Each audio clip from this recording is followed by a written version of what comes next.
Good afternoon, everybody. I'm Chip Rogers, President and CEO of the American Hotel and Lodging Association. I really want to thank you for joining us today. We have a very special presentation, two very special guests, and I'll get to that in just 1 minute. It's been a tough 2021 so far, but we all see that light at the end of the tunnel. And today, many of the things we're going to talk about is where are we headed from here? In particular, where's the new administration headed from here, and how that may impact our industry. My guests joining me today, first we'll start with somebody that is a well-known to all of you for sure, one of the finest leaders in our industry, Elie Malouf, who is the CEO of the Americas for IHG Hotels and Resorts. And Elie is joining us from one of the finest IHG hotels, the Intercontinental Wharf in Washington, D.C. And Elie, thank you for joining us.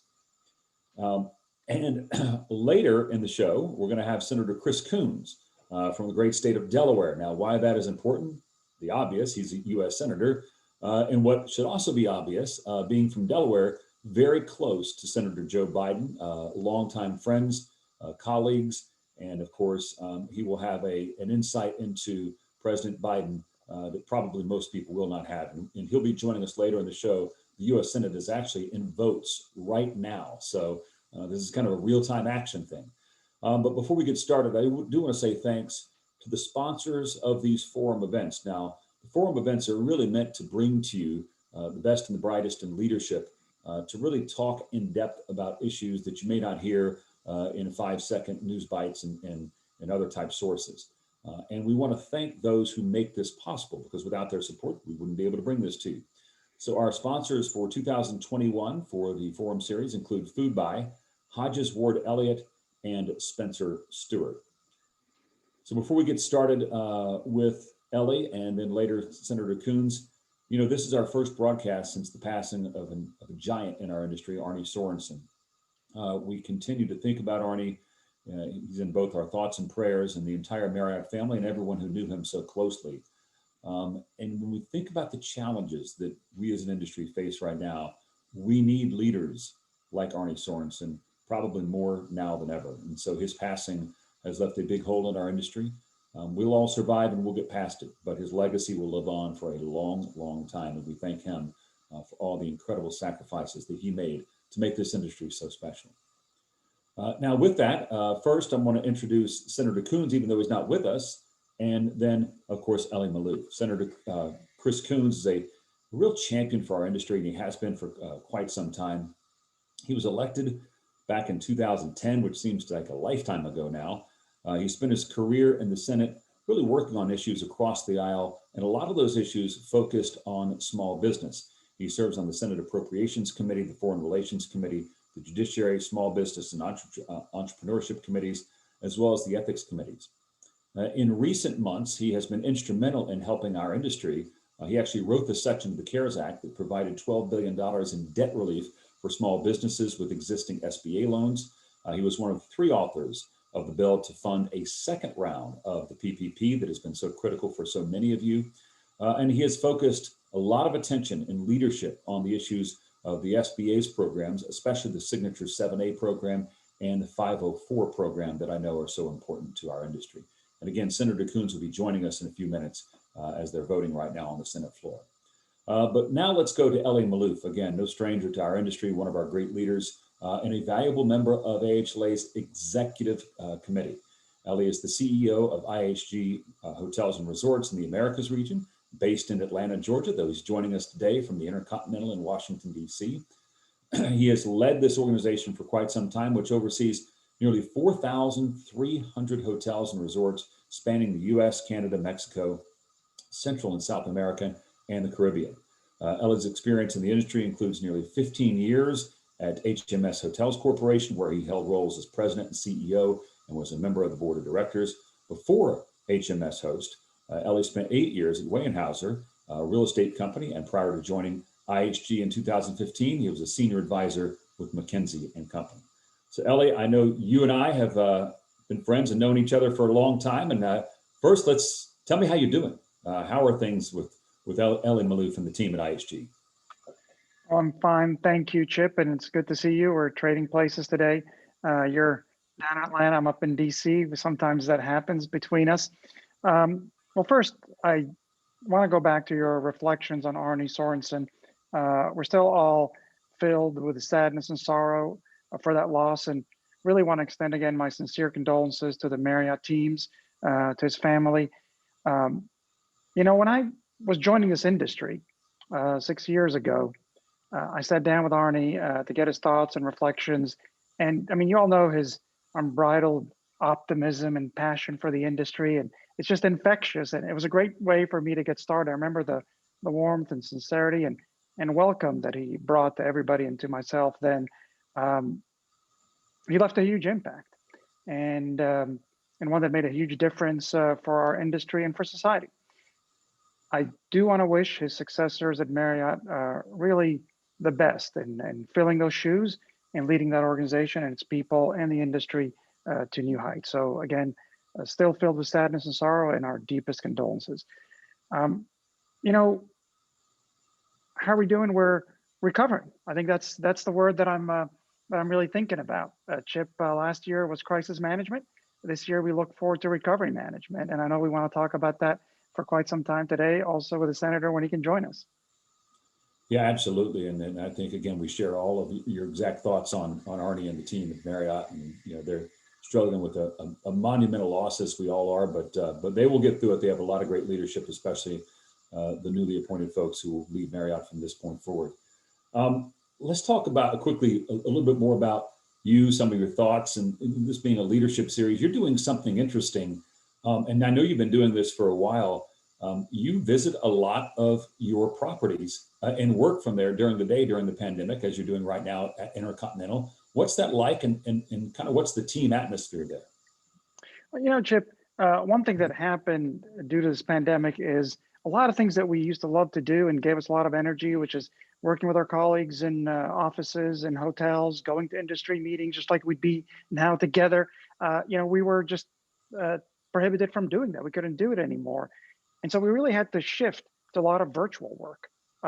So we hold town halls every 4 to 6 weeks with about 2,000 people. We meet with our owners virtually regularly. Yesterday, I had a call with the owners, publicly traded company. This morning, I had another call with a large group of our owners, but it's all been virtual. At the same time, I've really made an effort, and many of my team members have made an effort to get on property where our colleagues, by the way, have to go every day to keep the business running, to welcome guests and keep their communities going. But to go there, one, to feel the energy that's always on property, but also, to make sure that, the things that we're talking about, the things that we're planning, the initiatives that we're putting out in recovery, they're actually working. It's You just can't lead it from the office. So, several times a week, if I can, I join our team members in a hotel. We have a little bit of room right now. I can get a conference room. I can get a cup of coffee when I need one. Uh, but I do get a lot of energy from being with them. And frankly, I stay grounded in our business. Yeah, I think you're somewhat unique in that, and I think that's really interesting because you and I have been talking about that for months. You go into many of these properties all over, and you're probably seeing a different perspective and on the ground perspective different than many. I did want to shift to something more kind of personal. I look at the numbers every single day, and I'm just anxious every day to see how planning for travel is happening. There's so much what we perceive to be pent up demand, particularly for leisure travel. And I know that extends to folks like me and you as well, who we're doing a little bit of travel, but most of it, of course, is business related. If you could have dinner with anybody right now that you've not been able to have dinner with in quite some time, who would that person be? That's kind of an easy answer for me, Chip. On the one hand, over the last year, I've had more dinner at home with my wife and three sons than I've had in the 20 years before, because all done is travel in all my previous roles and in this role. So that's been great. A lot of things haven't been great about the last year. That's actually been a great thing. But I've not been able to have dinner with my mother. She's 87 years old. We've been very careful with her. She's been isolating, like many of your elderly relatives, and that's the right thing to do. We drop things at her door, we pick up things from her door, we say hello from a distance, but we really kept her safe. Now, the good news is last Friday, she got her second vaccine shot. When my turn comes, and I'm hoping for that, but I'm waiting in line for when it properly comes, definitely the first person I want to have dinner with. I haven't had it in a year, and I look forward to it. Well, when you have that dinner, let us know what you have. She's a I, fantastic cook. I can tell you, it's anything she'll cook, it's going to be great. I know this. My kids during this pandemic have mastered cooking. In fact, I have 4 kids, and so the 6 people in our family. I'm now officially the worst cook. What they haven't mastered is cleaning up, but the cooking part they're doing well. I'm glad to um, hear that. so a lot of people right now are making those travel plans for the summer. Again, the pent up demand. Where do you miss going most? Well, it's funny you ask. We're literally finalizing those plans. We had to cancel a trip to Rome last spring. My family grew up in Rome. We're not Italian, Lebanese origin, American citizens, but we grew up in Italy and Rome. And I planned a trip to take my family, my sisters, my mother, everybody over for a big reunion with friends over there. We had to cancel it. I've now rebooked it here in the spring. I'm late spring, but I'm optimistic. Really hoping to do that. It's going to be a great get together and something we're looking forward to catching up on. So let's dive into your viewpoint on kind of where the industry is with recovery. Look, we're nearing the end of February of 2021. I guess I, like many people, just had this bizarre, non-logical feeling that when I woke up on January 1st, 2021, things were going to be different just because 2020 had ended. Of course, the reality is that kind of the real doldrums of what we have had to slog through here the last 10 months continue, but there seems to be some light at the end of the tunnel. So how are you feeling about our industry's recovery? What are you following with respect to indicators? And what kind of timeline are you looking at? I mean, that is a theme, I think, for this year for us is recovery and the trajectory of that. Look, it's also essential that our industry recover for the whole economy. I mean, and for the global economy, $9 trillion of value of GDP is attributed to travel and leisure around the world, according to the World Travel and Tourism Organization. So it's fundamental for this industry to recover, for the whole world to GDP to recover. Now, clearly, vaccines are essential to that recovery. By this week, over 200 million doses have been administered globally, over 65 million doses in the United States alone. Many of you on this call will know somebody in your family or friends that have had a dose of vaccine or maybe even two. So you can start to see how that's gaining momentum because it's really all about containing the virus. We saw last year in parts of the world and even in the United States in certain pockets where the virus got contained, our business went up. In China, they really managed to contain the virus quite well.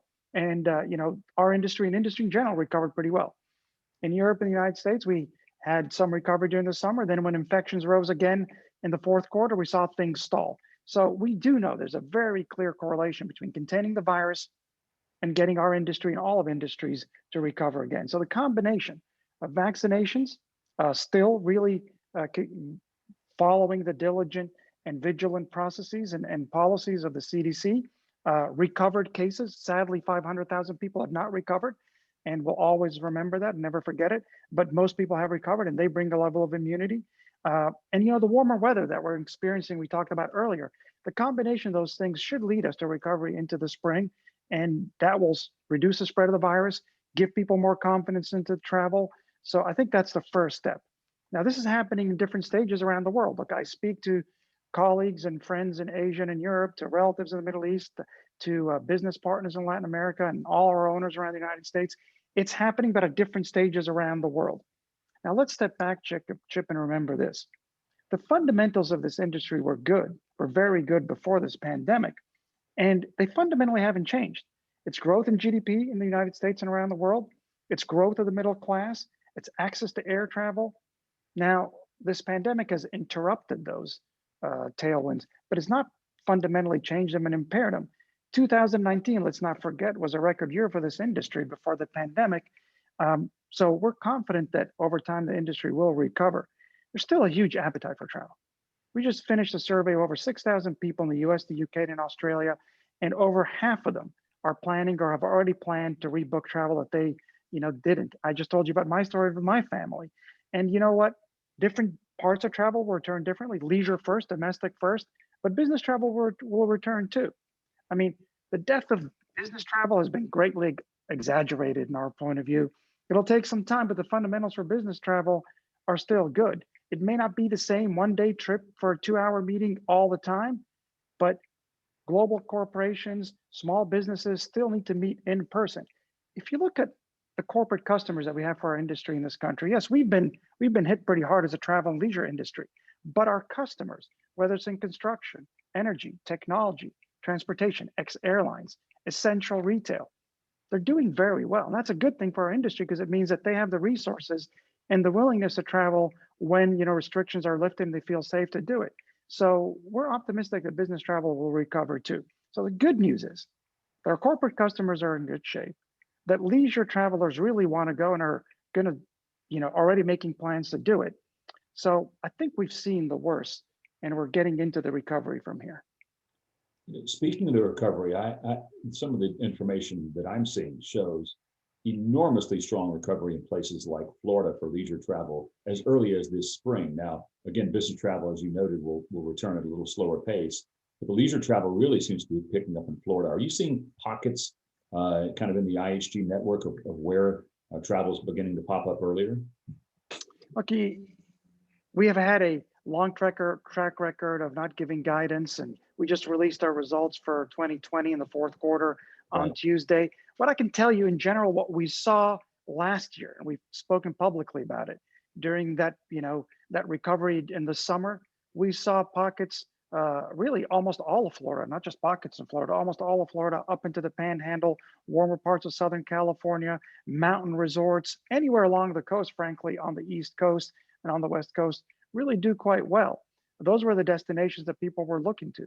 Now, I think it's going to expand a little bit this year because we have a lot of urban areas that have felt the worst of it, felt the worst of the pandemic, but they're great tourist destinations. And as soon as there's going to be greater access to mobility, people are going to really yearn for that trip to New York City, a trip to Los Angeles, or to Washington, D.C.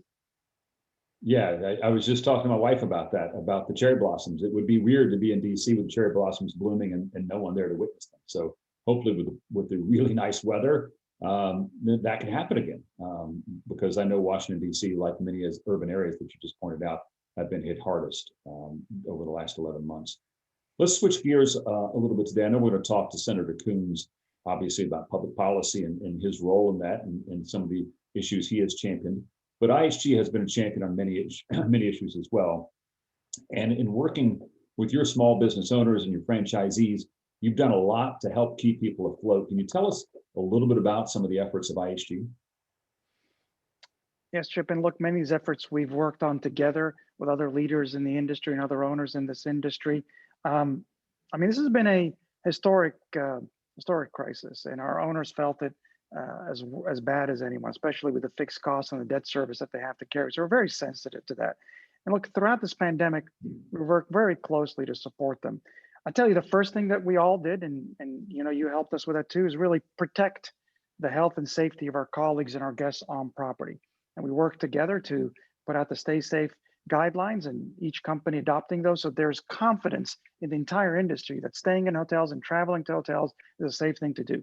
That fundamentally maximized the potential demand. There wasn't a lot of demand last year, right? But that maximized the potential demand for hotels by building confidence in guests that there's going to be a high quality, consistent experience when you go to any hotel in our system and frankly, in the entire industry.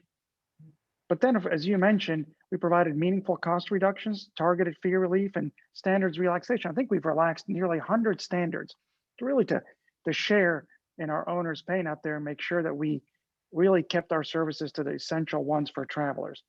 And finally, frankly, given the magnitude of this crisis, that really couldn't be enough. So working together with you, with industry leaders and other owners, really advocated for the government relief that's been essential to supporting our owners. And we're going to talk a little more about it with the senator when he arrives. So, as a result of our collective efforts, many of the most impactful measures that we advocated for made it into the various relief bills of last year, PPP loans being one of them, but the tax credits being another one.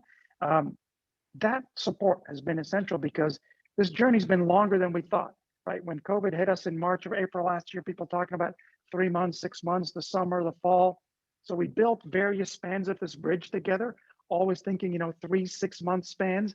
I think we needed one more span here that we're hopefully going to talk to the senator about because of the depth of the hit to our owner community. Yeah, I think you're absolutely right on that, Elie. You and I have talked a lot about building that bridge just to get to the other side. And as you mentioned, I recall last year it was we're going to open by Easter, and then it was we're going to open by Memorial Day, and then it was Independence Day, and then it was Labor Day, then it was Thanksgiving, and here we are. But again, as I mentioned from the outset, we just had the announcement yesterday of hopefully a third vaccine coming online. So it seems to be that light is getting a little bit closer each and every day. And I think even though economically right now might be as tough as it's been at any point since this started, at least we can prepare for something that we see.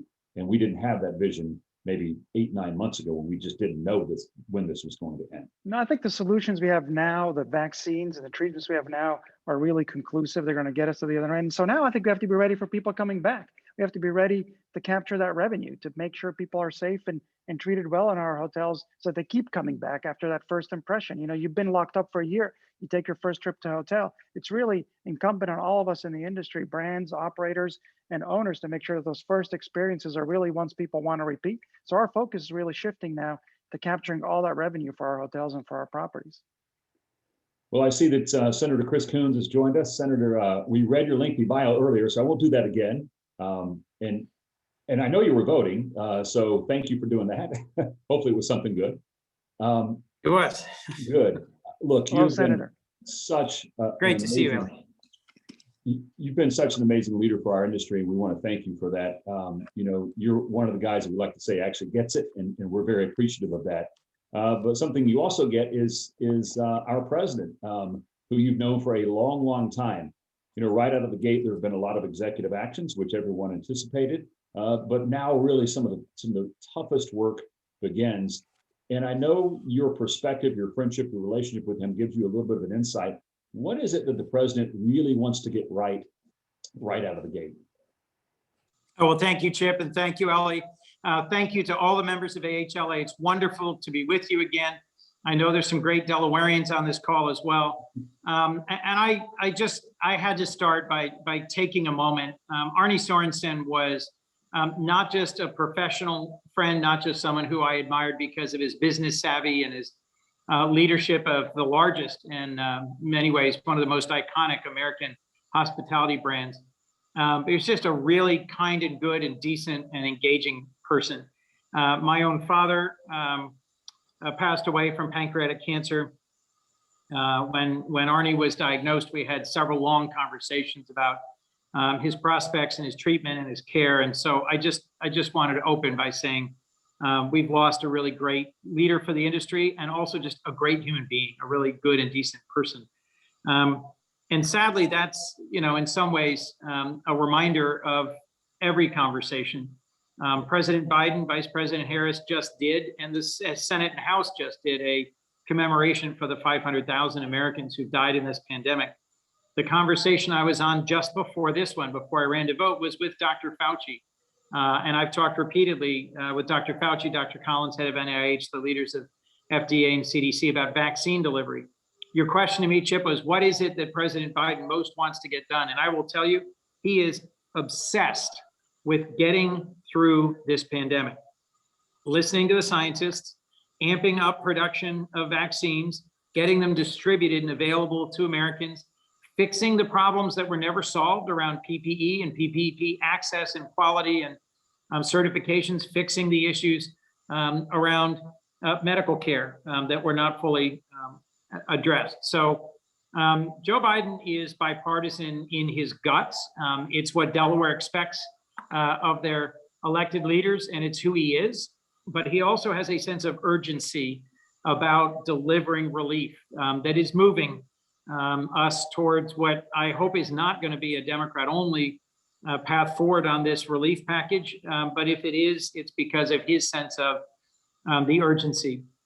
I'd love to talk with you and folks on this call, Chip, about how do we make sure that we are helping you get access to vaccines in a timely and prompt way for everybody who works in hospitality.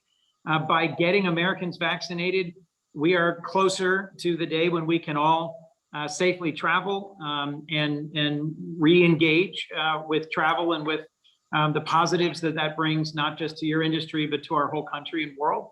And I'm eager to advocate on behalf of tourism and hospitality as industries that we really need and are absolutely critical to reviving our society and reopening our nation. Boy, you're singing our message there, Senator. Thank you for that. I just, in speaking on behalf of the entire industry, I think all of us are just sitting here ready, waiting for people to start traveling again. And, a few weeks ago, we actually extended the hand of invitation. And we've been working with the administration and governors all across the country to make hotels available as vaccine sites. When we look at the space that we have, the fact we're open 24/7, the cleanliness standards that we live up to, it just kind of makes sense. If we can be part of a solution in getting people vaccinated quicker, it helps all of us. And you know that. And it sounds like the president is, like you said, laser focused on that. Can you give us any update on kind of the supply and distribution challenges that I know we have faced here really since December/January when the vaccines started coming out? So I'm going to say things that are encouraging and maybe a little discouraging, but that also helps give you a sense of focus. Our core challenges in competition, manufacturing and distributing enough vaccines. The volume of vaccine production and distribution has increased dramatically. 60 million Americans have had their first shot. We're at 13% vaccination of our total overall population. We are on pace to acquire 600 million vaccine doses by summer, which is almost double the total US population. So I am optimistic about vaccine manufacturing and supply. We also have to make sure the rest of the world is getting access to vaccines so they can come here, so they can stay in our hotels, so they can eat at our restaurants, so they can visit the United States. So your voice would be essential in helping push back on this idea that, we just want to keep it all for us. Why should we spend a dime helping the rest of the country? The second issue is variants. What viruses do is they mutate. And people maybe aren't paying enough attention to this.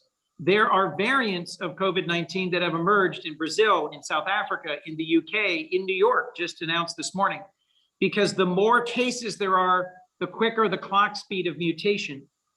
We are in a race. The variant from the UK is more transmissive than the wild variant that was initially the dominant form here in the United States. And if we don't get vaccinated enough Americans to stop the spread of this pandemic in the United States, we may see a variant emerge that can get around the vaccines that we're trying so hard to distribute, which would be a disaster. We'd be back to square one. So that should give all of us some urgency. The idea that we are not inevitably going to be out of this by the end of the year scares the crap out of me. The idea that we might be shut down again and wearing masks and having more people die makes me nuts. So I talked to the head of a prominent hospital in Delaware 2 weeks ago who told me a third of his staff are hesitant or refusing to take the vaccine. I just talked to a colleague about members of the Senate and our floor staff who are resisting getting vaccinated. I'm sure each of you have folks who work for you in your hotels who are resistant to being vaccinated, some for understandable historical reasons, other for maybe misinformation reasons. Please work with us to make sure that everyone who can possibly get vaccinated does. We are, through FEMA and through the mobilization of the National Guard in most states, moving quickly towards actually distributing vaccines. I'm cautiously optimistic we're going to get ahead of this by summer and that we're actually going to have tourism this fall. I will confide in you. I was just talking with another senator or Republican on the floor about, do you think by June we're going to be taking codels again and traveling outside the United States? No one's more antsy to see tourism and travel reopen than members of the Senate who are completely sick of each other and want to get out of town. I hope you're right, Senator. I hope we are too. I want to bring Elie in here, but I do have one more quick question for you. Senator, we are looking on the positive, optimistic side, as you just mentioned. There's that pent-up demand, and if everything goes right, we think leisure travel starts happening again mid to late summer, and we're really excited about that. But even with that, our industry, the experts are saying it's going to take probably until 2024 until we reach revenue levels that we saw in 2019. So we remind people we were hit first, hit worst, and we're probably going to be the last ones out of this. How do we tailor our message to both you and your colleagues in Congress, but also to the administration to let them know that, by the end of the year, maybe things are looking good GDP wise, but the hospitality industry is still going to be struggling. So part of that challenge is to find and connect with people in the administration who understand the business model. Because I'm struck when I talk to colleagues how few of them are close to people who run hospitality, whether it's restaurants or hotels or destination travel, and how few of them actually recognize that there's a tipping point, and below that, it all goes bad fast, and above that, you can sustain. And you've been below that tipping point aggressively for a while, and it's leading to closures and bankruptcies and layoffs. I fought hard for provisions in the CARES Act, both around the 504 and 7A loan forgiveness and debt service payments that were automatic to SBA loan holders, which includes a lot of hotels, particularly smaller and single owner, where someone is the sole owner of a single hotel. But also to make sure that the PPP program was structured in a way that was as beneficial as possible to hotels. I didn't win some of the fights about making them even more available. We need this administration, which I'm happy to work with you, connecting with them to understand the ways in which your recovery is going to be long. We need to put real money in promoting tourism in the United States. I've long supported Senator Klobuchar's leadership work in this area. And once we reopen, we're going to have to be active and engaged on visas, on travel and tourism promotion, and on reinvesting. But you also need help on the capital side and the workforce side. One of the great advantages we've got is two guys named Rob and Chris Buccini, who are Wilmingtonians, and who, along with Dave Pollack, their talented business partner, know an awful lot about our new president. Bill Sullivan, who I think is on, is also someone who's really helped lead and inspire and educate a whole generation of hotel professionals through the University of Delaware's program. So having folks from my home state who understand how to make this work, and here's a shameless plug. We've talked about Rehoboth Beach, Delaware, and Dewey and Bethany as our nation's summer capital. But I'm pretty certain President Biden is going to be at the beach this summer. So to Vince DeFonso and the folks who are running one of the best new hotel facilities at our beach, you're going to have a great opportunity to just market the bejesus out of it. So I look forward to working with you on making sure that we are successfully promoting the opportunities for American tourism, and that we're advocating with this administration around your capital constraints, around your human resource constraints, and around the ways that you contribute opportunity to people at all levels of society and skills and background, and that hospitality really can be a ladder for a next generation of folks to come into the industry as well. Thank you. Elie, I know you had some questions. Well, Senator, thank you again for joining us today. And look, I've spent many summers when I was younger at Dewey and Rehoboth, and look forward to having many more people go there. Speaking of the matters that really will help the recovery of the industry, it really comes around the small businesses and our small business owners, our hotel owners. It's really not about helping the big companies like ourselves. And you and I spoke about that last year, and I really want to thank you again for your support for these small businesses. When I speak to our owners, I hear two themes right now. I hear the one theme is gradual, gentle, rising optimism that the answers, the medical answers we have now are the permanent ones, that we're really going to get control of this virus, that this year will be a better year and the recovery will come upon. But at the same time, still some concern that because the depth of the drop that their industry took, and because the depth of their structure with the debt service and the fixed costs, that they're going to need more help. And we as brands and franchisors and managers do a lot through fee relief and through relaxed standards and operating support, which I talked about earlier before you came on. But that's not going to be enough. I mean, two other elements are still important. One is making sure that lenders, advised by the regulators, are a little more patient and cooperative with the borrowers, because unlike the crisis of 2008, 2009, this is not a valuation structural financial crisis. This was a medical crisis, right? A medical problem. We've got the medical solution on the way. The valuations for most of these hotels are still there. We just need the lenders to be cooperative with the borrowers for a little bit longer until we get to a higher level of recovery. The second thing is the government relief that the owners got last year was very helpful. Over 80% of hotels, according to AHLA, took advantage of the PPP loans or the EDIL loans just to stabilize their business. That's not recovery, that's just stability, survival. For recovery, how can we work with you and on a bipartisan basis to bring some further support for recovery to the hotel industry? Well, thank you. Thanks both for that additional shameless plug for what a wonderful place Dewey Beach is, but also for your leadership and for the way you focus on those in the industry who most need help advocating and connecting with government. I think we should stay in conversation once those relevant regulators are fully in place. There are a few decisions and positions that are not yet fully staffed up in terms of the new administration's regulators. And I do think I will end up in a place where I have close relationships with several of them. There's one or two positions not yet resolved that are underway right now. So that first point about being a little more relaxed, being a little more tolerant in terms of the balance sheet and lenders and federal regulators, I'm happy to continue to advocate with you. In terms of recovery, as I'm sure you've noticed, the restaurant industry did a really good job of moving from, hey, we got really, really hard hit, damn it, don't forget us, sure, you'll get some PPP, to there being a very specific restaurant package that was massive and good.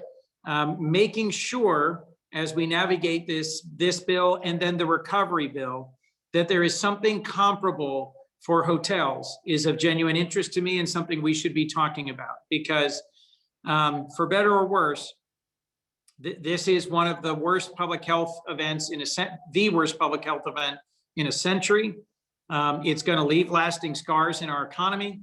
And part of the point of our passing two really large bills, this first one for COVID relief, the next one for recovery, is to make sure that we are really building back better our economy as a whole. So I'd love to work with you on how do we make sure that the hotel industry gets heard and seen. Part of it's just persistent, effective advocacy. Part of it is reminding senators and regulators what the hotel industry is. It's not just a few really large global chains. The ownership structure and the opportunity provided by it is configured very differently than I think most government leaders think it is. And so helping me, empowering me and many of my colleagues with the tools to make the best case for you is something I'd really love to be involved in. Well, we'll continue to do that. I can see in the chat, there's a lot of questions. In terms of actual vaccine distribution at your state level, I'm not going to be able to give an answer state by state. But there was one question I did want to speak to briefly about a national campaign around vaccine hesitancy. That is one of the things that we were talking to Dr. Fauci about. The bill we passed in December has dedicated funding for a social media campaign, for a campaign of public service announcements, promoting the idea that these vaccines are safe. They have been thoroughly vetted. They are being distributed through public health officials. These insane ideas that somehow there's a microchip in them, or they were made with fetal tissue, or they are experimenting on us by the federal government. Honestly, that stuff, we've got people in this country who believe really off the wall things. We've got to work hard to persuade people who have hesitancy because they know there's never been a vaccine developed in a year before. And just fill in the blanks that what happened here was a huge medical breakthrough before this pandemic on vaccine platforms that allowed mRNA platforms for the very first time. And that's what made it possible to develop these vaccines in a year, for example. That's a long-winded explanation, but helping people understand that people they know, people they trust, people they admire are taking these vaccines. Obviously, that doesn't mean senators. That means, respected community and faith and civic leaders. But you're close to the people who work with you at your properties. Hearing what's working and what's not working in terms of persuading people would be helpful feedback as well.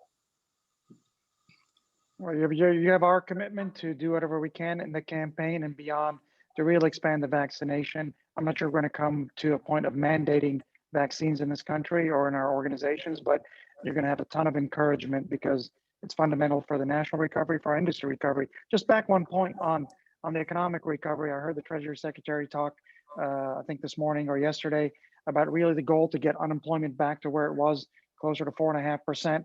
And but just if you do the math, today, I think the country's like right about 7%. Our industry's at 25%.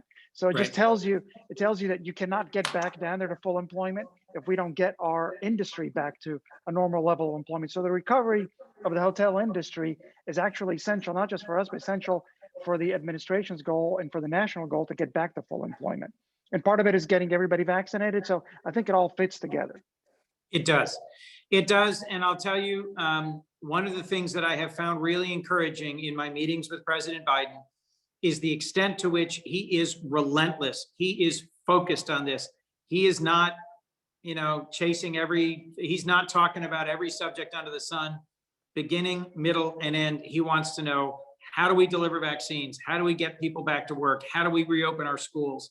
And he spent from the election to his inauguration getting ready for this moment. And I think he's putting out a really strong team and a really good message. And I am optimistic that although we've gotten to a very dark and very deep, very bad and very difficult place over the last year, I think we are on a trajectory to come back out of it. Well, Senator, I concur with your message that we really need some community leaders to show their support for this. I saw a commercial the other day where my favorite player of all time, because I'm a huge Celtics fan, Bill Russell, was getting a shot. Now, when Bill Russell gets a shot, I look at it and say, all right, that's a good idea. If I saw, no disrespect, a politician getting a shot, I might not have the same reaction. So yeah, we do need those community leaders to step up. Could you give us a little bit of an idea on timeline? I know the package is moving rapidly, the 1.9 trillion package that is meant to conquer COVID and the pandemic and get us back to solid footing. And then there'll be a package after that that really deals with what Elie's been talking a lot about, recovery. Have any sense of timeline on all of this? I think this first COVID-19 American Rescue Plan package, I think it's 2 weeks before that's headed to the president. I think this coming week is going to be mostly about getting it through the House. The next week will be getting it through the Senate. There is, and I appreciate you're not raising it, so I probably shouldn't wander into it, but there is the huge unresolved issue of raising the minimum wage. That divides the Houses and divides our caucus. There's a dozen members of the Senate Democratic Caucus, I'm one of them, who are not co-sponsors of the whole package that is being advanced by Senator Sanders. Everybody in my caucus, at least, and many Republicans agree we need to raise the minimum wage and agree we need a minimum wage that is closer to a living wage and that is indexed. But at what speed, how quickly it goes up and what the final point is a subject of real debate. That will be hammered out in the next 2 to 3 weeks. And I'm trying to hit a point where we elevate people out of poverty who are working full time, but not in a way that costs a greater number of jobs than we elevate people out of poverty while raising the minimum wage. That is going to be a real tough policy debate within the Congress over the next 2 to 3 weeks. Once that is done, to answer your question, Chip, I think we'll have 2 to 3 months where we're doing bipartisan bills on a range of other topics. And I suspect you'll see this Recovery Act bill, if I were to guess, by July. And so we've got a little bit of time to get ideas in and to get input in. We've got a little bit of time to work regulators, as Elie was suggesting earlier. But I welcome your ideas because I think that second bill is going to come sooner rather than later. Got to unmute myself. Just a quick follow-up on the minimum wage. We talked this is a big topic of discussion with our board of directors just this week. And one of the concerns is that, or I guess opportunities, is making this regional, because the country is in a lot different places with respect to what it costs to live, to raise a family, and as you said, lift people out of poverty. In many places, it's much dramatically different than it is on the coasts. Is there a possibility of a regional approach? That is something that I've advocated for. Within my small little state, we have 3 counties, and the cost of living, the structure and substance of the economy is very different in the Wilmington area than it is in Western Sussex County, and that's just 90 miles apart. There is very strong resistance to the idea of a regional wage. There is a goal here of elevating everyone's minimum wage. There are a number of states that have regional wages and that take that into account. If you're asking me for a gut answer as to what I think will happen, I don't think we'll see a regionalized minimum wage. I think we will see the floor come up. But to be clear, it may not be in this package at all. We are all of us waiting to hear. I just saw Elizabeth on the floor. The parliamentarian of the Senate has the sole discretion to decide whether or not minimum wage belongs in this first bill, whether it is principally a revenue bill or principally a policy bill. We don't yet know that. If that happens and it's not in this bill, then we have a lot more time to debate this and discuss it and to come up with ideas for how we offset the negative economic impact with a dedicated tax credit or rehiring or an employee retention tax credit that can offset, or to push back its applicable date to say, as Mitt Romney just did, that it shouldn't begin until after the pandemic is demonstrably over. There's a number of different ways we can pursue this. So you'll see in the news probably tonight, tomorrow. She was looking like she's got the weight of the world on her shoulders, but Elizabeth is going to issue an opinion about whether or not raising the minimum wage belongs in a recovery package or not, and that'll happen today or tomorrow.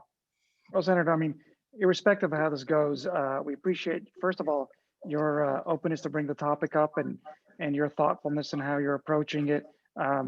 It's clear that there are many differences around the country, and small businesses, which is most of the hotel owners around this country, are in one situation if they're in New York City, a very different situation if they're in Nebraska.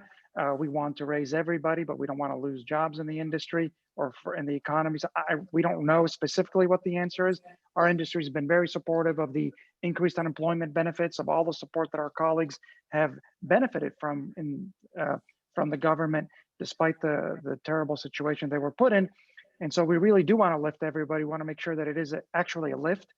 So without knowing what the answer is, it's refreshing to hear sort of your acknowledgement that there are regional differences, and we got to have some thoughtfulness around that. I want to change the subject. You mentioned Delaware again. When I met you, it was over 10 years ago at the Delaware Travel Plaza. My company was inaugurating that building. You were starting your run for the Senate at the time. The rest is history. But it takes me to the topic of infrastructure. A topic is very important for our industry, for travel and leisure globally. It's what invites people into this country from other parts of the country. It's what makes sure people have safe and secure and comfortable mobility. So it is a long-term thing. Administrations in the past have struggled to tackle infrastructure. It's been talked about a lot in the lead up to this administration. What are your views and hopes for a serious and realistic infrastructure bill getting through? So Elie, three things if I could. First, yes, I remember fondly seeing you there and just how excited I was that day. That's how you know I belong in this kind of job somehow, because Delaware, those of you who have traveled 95 for a long time know that the I-95 rest stop just inside Delaware as of 11 years ago was literally the worst, most rundown, dirtiest, least appealing rest stop on the entire East Coast. There was this like sad, crumbling, tedious old rest stop. And that got demolished and it got replaced with this beautiful, airy, state-of-the-art, I mean, just wonderful welcome center for Delaware. And Elie couldn't quite figure out who the hell this guy was who was so excited about this new rest stop. But, you know, if you love what you do, then you never really work. It worked. It worked. It's a very nice place. Stop the next time you're driving through, please. I'm in what was John McCain's office. I was blessed to have an opportunity to travel with John. And something I've repeated a lot to my colleagues is that when I traveled with Senator McCain to Vietnam, the thing that surprised me most about Hanoi was that the airport was gorgeous, state of the art, better than LaGuardia or Dulles. Chinese funded and built.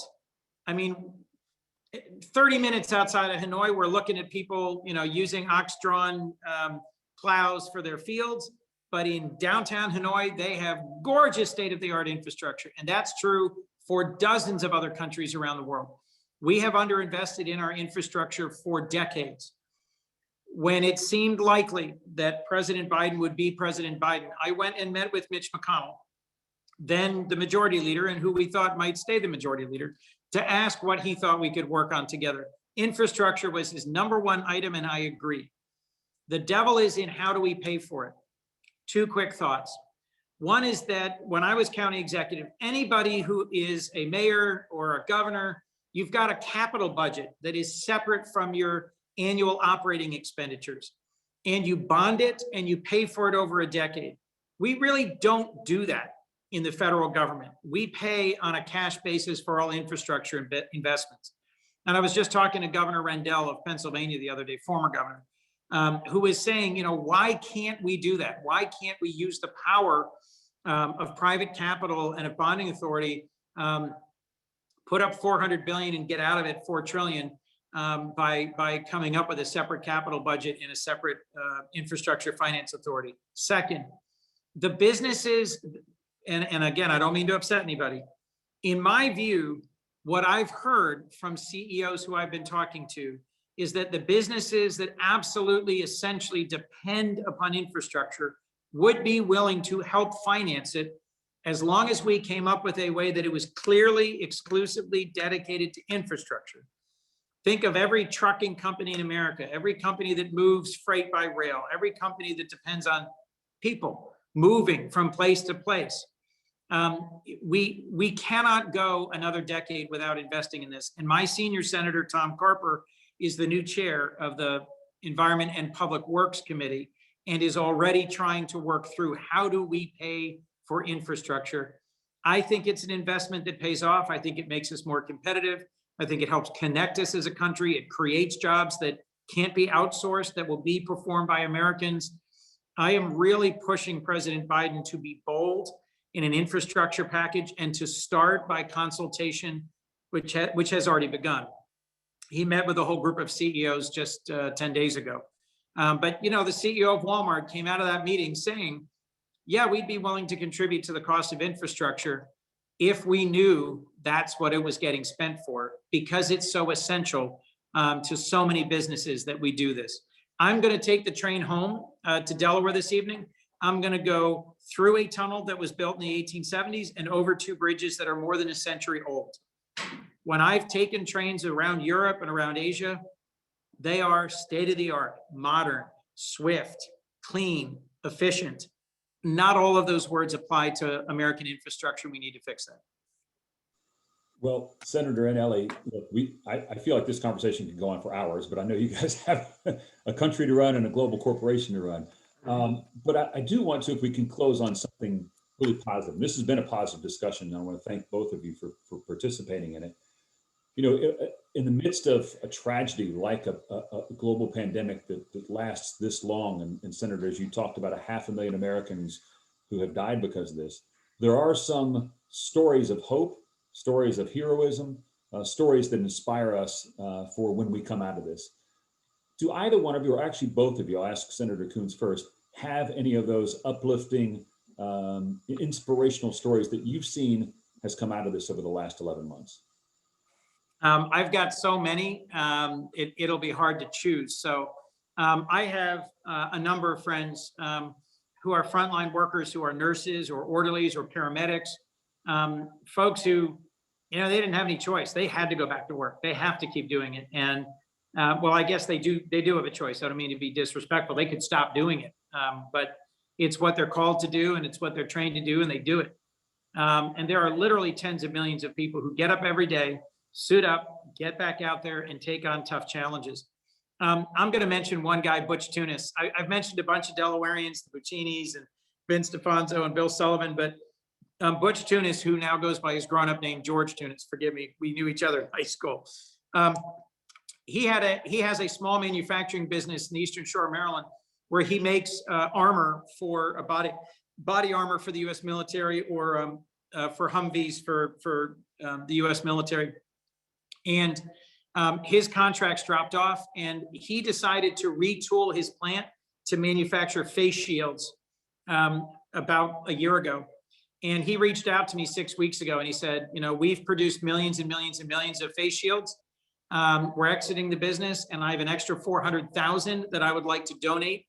Can I work this out with you? And it took us a week, and he donated hundreds of thousands of face shields to nurses, to teachers, to paramedics, to frontline workers. And, you know, that's just to me another reminder of the ways in which business owners and entrepreneurs have been so charitable and so kind and so giving in this process. So I just want to thank everybody who's on this call. I know this has been an incredibly hard year for you.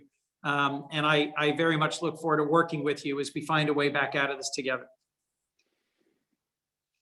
Senator, thank you so much. Elie, what about you as a closing inspirational story? Well, again, thank you, Senator, for that story and for your time today. You know, I remember in the depth of the crisis about a year ago in March, I walked into one of our hotels and, you know, things weren't looking good, as you all know. And I asked the team, I was going to another meeting, and I asked the team how many people we had in the hotel. It's a hotel with about 400 rooms. They said it had 8 guests. I went to my meeting, I came back and checked in with them again. And I said, how things are going this afternoon? They said, we got 16 guests. We're up 100%. Now that's the same spirit that has kept our people in hotels going through this horrible year. They've had to go to work, as the senator was talking about, other essential workers, no matter what. They've had to expose themselves to take care of guests, to take care of the business, to protect the investment of their owners. That's before vaccines. That's before there were maybe enough masks and plexiglass out there, and they've gone and done it. And today, as we see, you know, the seeds of recovery, the vaccination spreading, the warmer weather bringing us hope and courage, they remain the inspiration. They remain what gives me meaning in what we do, because what we noticed last year is hotels are at the center of everything. Even when they're empty, they're at the center of the community. People need them for recovery. They need them for first responders, for the homeless. When last 2 weeks, when we had the horrible blackouts and freezing in Texas, they were the places that sheltered people. And then we had the hurricanes last year in Louisiana, despite COVID, they were the places that sheltered people. Hotels are always at the center of the community. And the people working in them are really the heroes that give me a lot of encouragement that as the business recovers, we'll take our rightful place in people's life and work. Thank you, Chip, and thank you, Senator, for joining us. Yeah, thank you, Senator Coons, so much. Thank you, Elie. I really appreciate your time today. And I know I speak on behalf of all of us that are watching this now in the entire industry, and thanking for what you do every day, not just today. Also want to, as we close out, thank our sponsors, which is Food Buy, Hodges Ward Elliott, and Spencer Stewart. This would not be available without them. And I wanted to remind people, we've got some great sessions coming your way. You can go ahead and register for these. These are free if you're an AHLA member. With our Forward Thinking series, our Stars of the Industry Awards, where we recognize those people that Elie was just talking about, and of course our Safety Summit, all coming up over the next couple months. Again, thanks to Senator Coons and Elie Malouf for joining us today and making this program so special. And thank you for being part of it as well. Until next time, I'm Chip Rogers. Thanks again.